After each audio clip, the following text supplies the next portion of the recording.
All right, this one is hot off the presses. So in case you're not aware, there's a military group in the Middle East called the Houthis. They're politically and religiously motivated, and while they've been around for a while, they really rose to prominence last year when they started attacking ships in the Red Sea, including civilian cargo ships and U.S. military ships.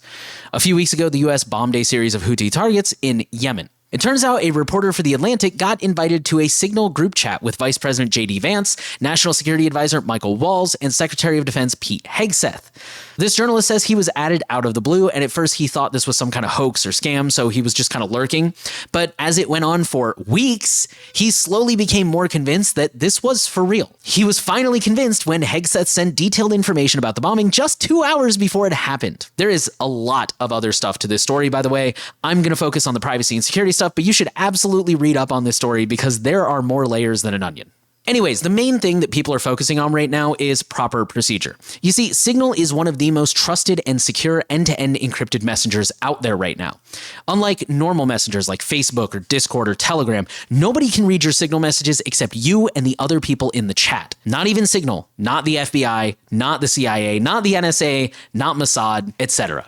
Furthermore, Signal has a feature called ephemeral messaging, or disappearing messages. You can literally set your messages to automatically delete after a certain period of time, and you can make it whatever time you want. You can make it a day, a week, 2 weeks, a month, a few hours, a few minutes. It's up to you. The federal government has approved platforms and apps and procedures for coordinating this kind of stuff.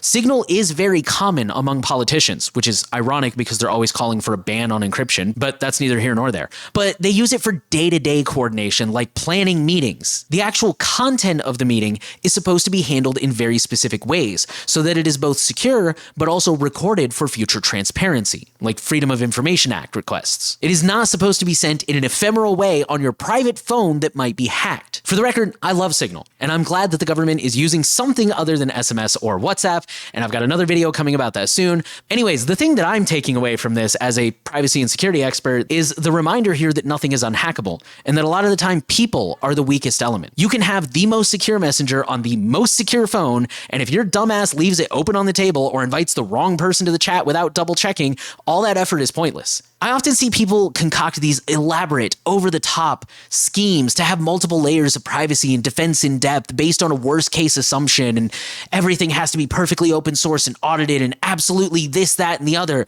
But then stuff like this happens. And I'm not saying that you shouldn't try. You should absolutely try. But my point is to not overlook the basics. If you have the world's most secure device and you're still reusing the same crappy password everywhere, that's bad.